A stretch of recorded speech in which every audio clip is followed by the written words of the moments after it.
علشان كل اللي عارفيني اي تصرف بيحصل في الشارع او اي حاجه مش حلوه او مش كويسه بتحصل، انا دايما بقول ان احنا عندنا قله في الوعي. علشان عندنا قله في الوعي فقررت ان انا اعمل الفيديو ده. الفيديو ده هيبقى مبسط جدا، ازاي يبقى عندك وعي، ازاي يبقى عندك وجهه نظر، ازاي يبقى عندك كيان، يبقى لك شخصيه، وضع، شويه اسباب كده نقولهم مع بعض ونخلص الفيديو. وعي بالانجليزي بالمناسبه اسمها awareness معناها وعي. السلام عليكم ورحمه الله وبركاته. فيديو جديد مع كريم نوبي بدون مقدمات كتير وعشان ما نتكلمش كتير. خلينا ندخل في اول سبب في ازاي يكون عندك وعي. اول سبب علشان تكون شخص واعي او يبقى عندك وعي انه يبقى عندك وعي لنفسك. بنتكلم على الوعي، فاول سبب واهم سبب انه يبقى عندك وعي. طيب خلينا مع بعض نعرف الاول ايه معنى الوعي، يعني الوعي ايه معناه. بصراحه انا لما سرشت على موضوع الوعي ده لقيت تعريفات كتيره جدا. اي حد مشهور، اي حد انفلونسر بينزل ابديت للوعي او بينزل تعريف جديد للوعي وبينطبق عليه حوار الوعي. خلينا اقول لك ايه معنى الوعي من وجهه نظري البسيطه جدا. انا بالنسبه لي التعريف البسيط جدا للوعي انك تبقى فايق لنفسك، لحياتك. الموقف ده انت ليه اتضايقت، والموقف ده انت ليه فرحت، الموقف ده انت ليه بكيت، الموقف ده انت ليه ما حبيتش صاحبك او ليه صاحبك ضايقك. تبقى مشغل عقلك، يبقى في بروسيس او في عمليه في عقلك شغاله، دايما تحس بنفسك ودايما تبقى فايق لنفسك. انت ليه زعلان حاليا، انت ليه متضايق حاليا،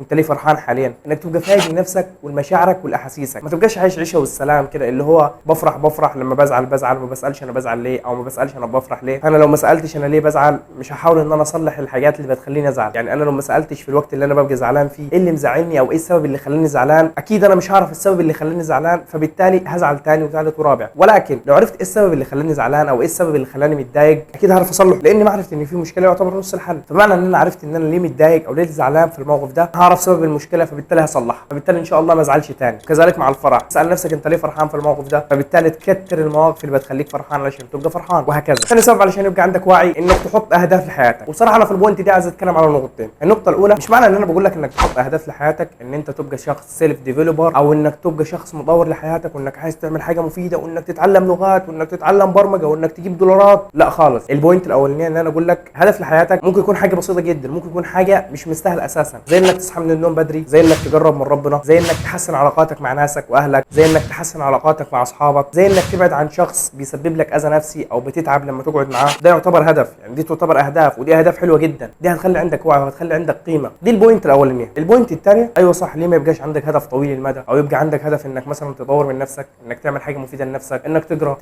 تتعلم في العموم. مش هحتكر حوار التعليم عن اللغات والبرمجه والديزاين والكلام ده. لو انت بتتطور في شغلك، بتتطور في مجالك، ده حلو جدا وده يعتبر هدف حلو جدا وهيساعدك قدام ان شاء الله وهيعلي البوزيشن بتاعك. ليه لا انك تحط اهداف لحياتك انك تطور من نفسك ومن حياتك. وبرضه هنرجع للنقطه الاولانيه واقول لك ان هو عادي انك تعمل اهداف بسيطه وعاديه جدا. بصراحه انا شايف ان بوينت الهدف او الحته بتاعت انك يكون عندك هدف لحياتك دي مهمه جدا جدا، لانه ببساطه شديده حوار انه يبقى عندك هدف لحياتك انت في نفسك جوه نفسك هتدي قيمه لنفسك. ازاي؟ يعني مثلا لو هدفك انك تقرب من ربنا، فانت كل صلاه بتروحها او كل عباده انت بتعملها انت بتحس انك بتدي قيمه لنفسك وبتحس انك فرحان، لان انت اوريدي ليك غايه في الحياه او ليك هدف في الحياه او ليك هدف بتوصل له او عايز تروح له. في كذا مقوله على حوار الهدف ده، ولكن اقربهم مثلا او المحبذه بالنسبه لي الشخص اللي ما عندوش هدف مش عايش. وبصراحه لما كبرت فهمت الجمله دي، لانه فعلا الشخص اللي ما عندوش هدف مش عايش. عيش على حسب ما الظروف توديه او على حسب ما الدنيا توديه، ولكن انه يكون عندك هدف، انه يبقى عندك ديستنيشن او يبقى عندك حاجه محدده كده انت عايز توصل لها، ده بيدي قيمه لحياتك. ثالث سبب، بصراحه السبب ده مريح جدا، وهو انك تخليك عطوف مع نفسك او تبقى مريح من نفسك شويه، مش دايما ضاغط على نفسك. بستغرب جدا من الناس اللي لما تلاقيهم يقعدوا مع ناس شبههم او يقعدوا مع جماعه اصحابهم يدوهم كلام حلو وكلام محفز وكلام حلو جدا وجميل جدا، ولكن اول ما الظروف تاخده وتخليه يقعد لوحده بيشتغل جلد في نفسه. عارف الافيه بتاع اجلد؟ هو بقى بيعمل نفس الحوار ده بس مع نفسه، بيجلد فيها، يفتكر الغلطات بتاعه الماضي، يفتكر حاجات غلط هو عملها في حياته فيشتغل يجلد نفسه، واللي هو انا غلط وانا حمار وانا كذا وانا كذا وانا كذا وانا كذا. ايه يا برو ده؟ ايه بس ريح. ليه يا عم متعصب؟ ليه مضايق نفسك؟ ما عادي يا عم، كلها بتغلط، اقسم بالله كلها بتغلط. انا في البوينت دي عايز اركز انك تبقى هادي مع نفسك او انك تبقى مهدي من نفسك ومريح مع نفسك. هو ان انا زي ما قلت لك انك ما تضغطش على نفسك، انك ما تحطش ستريس على نفسك اللي هو انا اللي غلط وانا اللي حمار والكلام ده. لا، روج على نفسك، هدي من نفسك خالص، سامح نفسك وابقى عطوف مع نفسك. يعني انت ازاي تبقى مع حد او مع اي حد تاني في الشارع تبقى عطوف جدا وبسمايل كده وبتبتسم والدنيا حلوه، ومع نفسك اللي انت دايما بتقعد معاها انت بتطلع عين اهلها؟ ازاي؟ والبوينت دي هتتصلح وهتتقوى جدا لما تسامح نفسك على الغلطات اللي انت عملتها. لما تسامح نفسك على الغلطات اللي انت عملتها. ازاي؟ يعني انا مثلا عملت تصرف وحش او عملت تصرف مش كويس وطلعت انا الغلطان فيه او انا فعلا غلطان في الموضوع ده، اتس اوكي، وسامح نفسي واقول ان شاء الله ان انا مش هعمل الموقف ده تاني، اللي هو خلاص انا اعترفت بغلطي وان شاء الله الله اصلح من الموقف ده وما اعملهوش تاني. مش اللي هو انا اقعد حياتي كلها اشتغل اجلد في نفسي عشان خاطر الموقف ده، لا روج على نفسك، روج على نفسك بقى كوبايه شاي، كوبايه قهوه، القهوه 100 100، اشرب قهوه مش كتير بس، يعني هو ماكسيمم واحده في اليوم. عايز اختم البوينت دي بكلمه انا دايما بقولها لاصحابي وانا دايما بقولها لنفسي، ان اكتر حد بيقعد معاك هو انت، فروج من نفسك. يعني انت مثلا بتقعد مع اصحابك كتير، بتقعد مع نفسك كتير، بتقعد مع اي حد كتير، ولكن برضه انت في اخر اليوم انت بتنام لوحدك، فانت بتفكر لوحدك، فانت فعلا اكتر حد بيقعد معاك هو انت. فحاول انك تهدي من نفسك وتريح من نفسك علشان خاطر ما تكرهش نفسك، او علشان خاطر ما تحسش ان الدنيا ضلمه، لا حب نفسك وروج من نفسك علشان تعرف تعيش. ما قلتلكش انك تسبسكرايب في القناه، روج عليا يا اسطى، سبسكرايب في القناه، فعل خاصيه الجرس 100 100. طبعا نقطه ازاي تبقى شخص واعي، اعمل مسؤوليات لحياتك او حط على نفسك مسؤوليات. مش معنى ان انا قلت مسؤوليات انك تبقى شخص شايل الهم، وانك تبقى شخص فوق ال 40، وانك تبقى شخص انت اللي بتصرف على ناسك وانت اللي بتصرف على ابوك وامك والحاله زفت والحاله نيل والدنيا صعبه والكلام ده، لا خالص. زي ما قلت لك المسؤوليات خليها حاجه بسيطه، خليها مثلا انك هتقعد اسبوع ما تفوتش مثلا صلاه الفجر، دي بالنسبه لي مسؤوليه، او دي بالنسبه لك المفروض تبقى مسؤوليه. مثلا برضو الشخص اللي انت بتحبه ولكن بيسبب لك ضرر نفسي، اوعد نفسك ان انت مثلا تقعد 4 ايام ما تشوفوش، دي برضو مسؤوليه. ممكن برضو من المسؤوليات ان الغلطات اللي انت عملتها واللي حكينا عليها في البوينت اللي فوق او البوينت اللي فاتت، توعد نفسك او اللي هو تقول لنفسك انك عمرك ما هتعملها تاني، او انك هتبطل انك تعملها تاني، دي برضو مسؤوليه. وايوه صح، خلي مثلا مسؤوليه على نفسك ان انت تصرف على نفسك. لو انت من فتره 18 سنه ما فوق، فحاول ان المسؤوليه بتاعتك انك تدور على شغل تساعد ناسك في البيت، دي برضو مسؤوليه. وان شاء الله لما ربنا يكرمك وتشتغل احساس حلو جدا. فموضوع المسؤوليات ده هتبص لنفسك ان انت شخص مسؤول، او ان انت شخص ذو قيمه، او ان انت شخص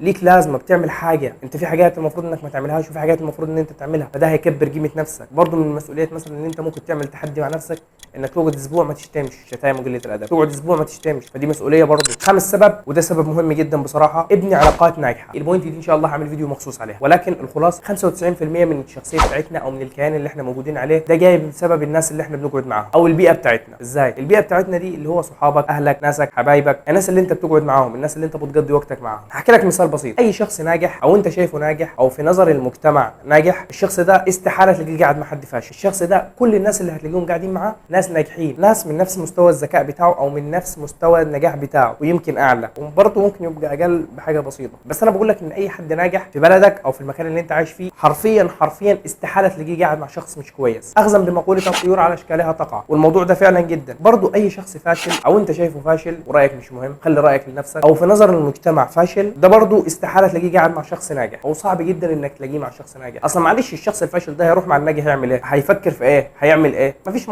منطق يقول ان هم يقعدوا مع بعض. فانا بقى في البوينت دي عايز اقول لك ان لو عايز يبقى عندك وجهه نظر، او لو عايز يبقى عندك رؤيه، وعي، ابني علاقات ناجحه، علاقات تديك حاجات كويسه، علاقات تعلمك حاجات كويسه. لان دايما والله المش محترم او المش كويس محدش بيحبه، والمجتمع مش بيحبه، ودي معروفه. يعني دي مهما بعدنا او مهما وصلنا لقمه الفشل، او مهما وصلنا ان قله الادب هي اللي بتجيب فلوس، برضه معروفه الحلال بين والحرام بين، فهو معروف ان هو مش كويس ومش هيبقى مقبول اساسا. فعايز اقول لك ان عشان يبقى عندك وجهه نظر او يبقى عندك وعي، اقعد مع الناجح. كتر قعدتك مع الناجح هتتعلم منه حتى لو مش عايز تتعلم، وانا قلتها في فيديوهات كتير الجمله دي، بس لان هي حقيقه، لان هي حقيقه فعلا بصراحه. سادس سبب واخر واحد، اطلب المساعده لما تحتاجها. اوبا، مشكلتنا اليومين دول او مشكلتنا الايام اللي احنا بنعيشها دي، انك لو طلبت المساعده انت كده عيل مش شبح، او انت كده عيل مش جامد، او اللي هو يا عم ايه يا عم انت عايز تتساعد، فانت كده بتقل من وجهه نظر المجتمع، او انت حاسس انك بتقل من نظر المجتمع، وده غلط، وده اكبر غلط والله. حوار انك ما تسالش على حاجه او انك ما تطلبش مساعده من حد، ده هو اللي بيخليك عيل جامد، عيل في الشيخ، عيل ما يبوش اي حد.